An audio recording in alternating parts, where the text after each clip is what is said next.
अभी तो गडकरी जी सबसे ताजा ताजा अग्निवीर बने हैं। नहीं, अभी बहुत लोगों को बनना है।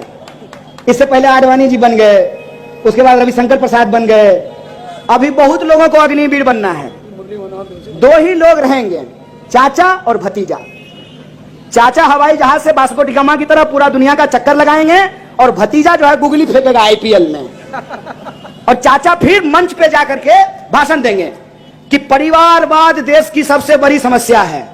अमित शाह जब बोलता है कि परिवारवाद देश की सबसे बड़ी समस्या है, तो मेरे मन में आता है कि जय शाह को वो रेलवे प्लेटफॉर्म से उठा करके लाया है, उसी का बेटा है ना। कोई शक है? जय शाह किसका बेटा है? अमित शाह का ना। तो बीसीसीआई सेक्रेटरी परीक्षा दे करके बना है, कंपटीशन दिया था क्या? एसएससी का एग्जाम, यूपीएससी लिखा था, कैसे बन गया? वो परिवारवाद नहीं है, बेईमानी, नकली चाणक्य। हम बिहार से हैं, असली चाणक्य वहां पैदा हुए थे। देखे बिहार में क्या हुआ? देखे महाराष्ट्र का बदला नितिन साहब हम लोग एकदम भिजा के ले लिए हैं। चाणक्य वो परिवारवाद नहीं है। अनुराग ठाकुर यूपीएससी किया था, उसका बाप नेता नहीं है। और ये जो कर्नाटक का मुख्यमंत्री है, उसका बाप नेता नहीं था। अब पीयूष गोयल, उसका बाप नेता नहीं था। बेईमानी। राजनाथ सिंह का बेटा एमएलए नहीं है। तो भाजपा का परिवारवाद नहीं है। और कांग्रेस के दो प्रधानमंत्री ने अपनी जान दे दी, तो आप हमको परिवारवादी बोल रहे हैं? दो प्रधानमंत्री ने अपनी जान गंवाई है इस देश के लिए, उसको आप परिवारवाद बोल रहे हैं। और अपने बेटा को बीसीसीआई का सेक्रेटरी बना रहे हैं, यह परिवारवाद नहीं है, यह बेईमानी है। मैं कांग्रेस के एक एक कार्यकर्ताओं को कहता हूं, इन बेईमानों के सामने झुकिए मत, इन झूठों के सामने रुकिए मत। अगर ये टोके तो इसको पलट करके सवाल पूछिए इस बात का। जब हम दंगा की बात करते हैं तो ये हमको 84 याद दिलाते हैं। देश के प्रधानमंत्री डॉक्टर मनमोहन सिंह 84 में जो हुआ, उसके लिए देश की संसद में खड़ा होकर के देश के सिखों से माफी मांगा। है हिम्मत? मांगेंगे नरेंद्र मोदी 2002 के लिए देश के मुसलमानों से माफी? ये सवाल मैं पूछना चाहता हूं। अगर हमसे कोई गलती हुई है तो ये देश हमारा है, इस देश से हम हाथ जोड़ करके माफी मांगने के लिए तैयार हैं। मांगेंगे माफी कि प्रधानमंत्री जब नारी सम्मान की बात कर रहे थे, बलात्कारियों को संस्कारी बताया जा रहा था, मांगेंगे इस बात के लिए माफी। मांगेंगे इस बात के लिए माफी कि आज एक एक चीज पे भाजपा पूरी तरीके से एक्सपोज हो चुकी है, एक एक चीज पे। अरे आप हमको हरा दिए साहब, 15 साल से नागपुर में हम नहीं हैं। पूछिए अपने नागपुर के बासिंदों से कि बन गई सड़क, हो गया सारे समस्या का समाधान, हो गए आपके सारे तकलीफ दूर। आपने कांग्रेस को अपने दिल से दूर किया। याद रखिएगा, अपना अपना होता है, अपना अपना होता है। कांग्रेस इस देश की पार्टी नहीं है, इस देश का इतिहास है, वर्तमान है, भविष्य है। इस बात को याद रखिएगा, क्योंकि इस देश में जो हमको जिम्मेवारी दी है, उस जिम्मेवारी को निभाते हुए हमने कुछ सही किया, कुछ गलत किया, इस बात को हम स्वीकार करते हैं। लेकिन हमको गाली देके, हमको बदनाम करके, हमारे बारे में झूठ बोल करके आपने जिनको अपना आशीर्वाद दिया, वो तो देश ही नहीं रहने देंगे। इस बात को याद रखिएगा। आज जिस तरीके से एक एक चीज का कत्लेआम किया जा रहा है, वो अपने आप में एक बहुत बड़ा प्रश्न चिन्ह खड़ा करता है। मीडिया के लोग यहां बैठे हुए हैं, सवाल पूछते थे ना मनमोहन सिंह से? नहीं पूछते थे। हवाई जहाज में बैठ करके प्रेस कॉन्फ्रेंस करते थे। सवाल आप हवाई जहाज में बैठ करके प्रधानमंत्री से पूछते थे, जो मन होता था वो करते थे।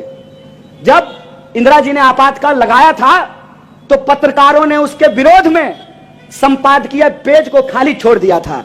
है हिम्मत? आज पूछिएगा सवाल पूछिएगा ना, तो आपके भी दफ्तर पर ईडी का रेड होगा। इस बात को याद रखिएगा। सवाल पूछिएगा ना, तो आपका भी फोटो, मूरी आपका लगा देगा और देह किसी और का लगा देगा, सर आपका और तन किसी और का। आपको भी बदनाम किया जाएगा, आपको भी धमकी भरे पत्र लिखे जाएंगे, आपके भी परिवार के लोगों को परेशान किया जाएगा, आपको भी सोशल मीडिया पे गालियां निकाली जाएगी। और प्रधानमंत्री ने आज तक एक भी प्रेस कॉन्फ्रेंस किया है? कहते थे मनमोहन सिंह मौन मोहन सिंह हैं, यही बोलते थे ना। और ये हर दिन जो रेडियो पे जाकर के मन की बात करते हैं, पत्रकारों से आकर के देश की बात क्यों नहीं करते हैं, ये सवाल इनसे पूछना चाहिए कि नहीं पूछना चाहिए? है हिम्मत, करेंगे प्रेस कॉन्फ्रेंस। किसको देते हैं बाइट? अक्षय कुमार को। और अक्षय कुमार क्या पूछता है?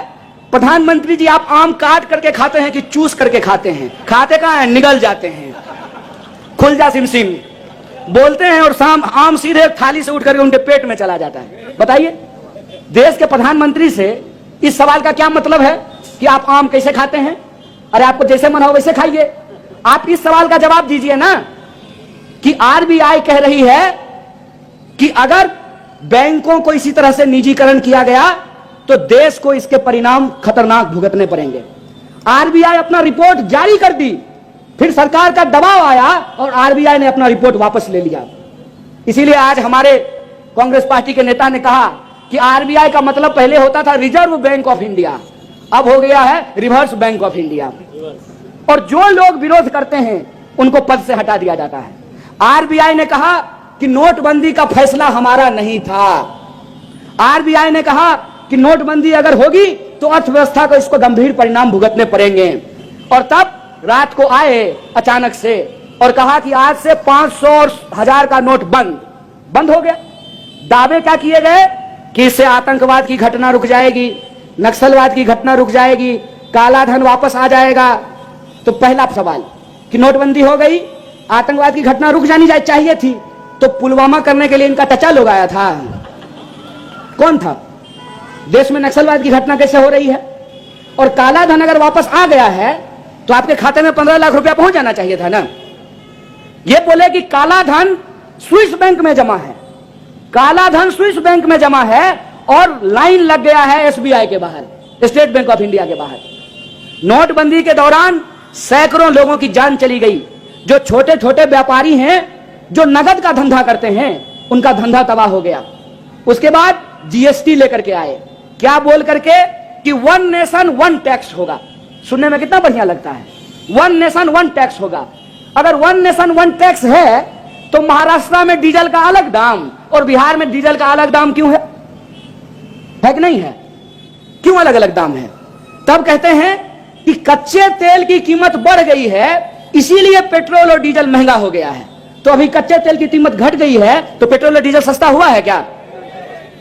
जब कच्चे तेल की कीमत घटती है तब यह कीमत नहीं घटाते हैं, लेकिन कच्चे तेल की कीमत अगर बढ़ गई है तो उसके आधार पर यह महंगाई को डिफेंड करते हैं। एक भाजपा का समर्थक महंगाई को ऐसे डिफेंड कर रहा था, हमने कहा कि रे भाई तुम अपना वाला चश्मा हमको दे दो, तुम्हारा चश्मा लगा देते हैं तो हमको महंगाई भी अच्छा लगने लगेगा। आज से पहले देश के इतिहास में ऐसा कब हुआ था कि महंगाई के फायदे गिनाए गए थे?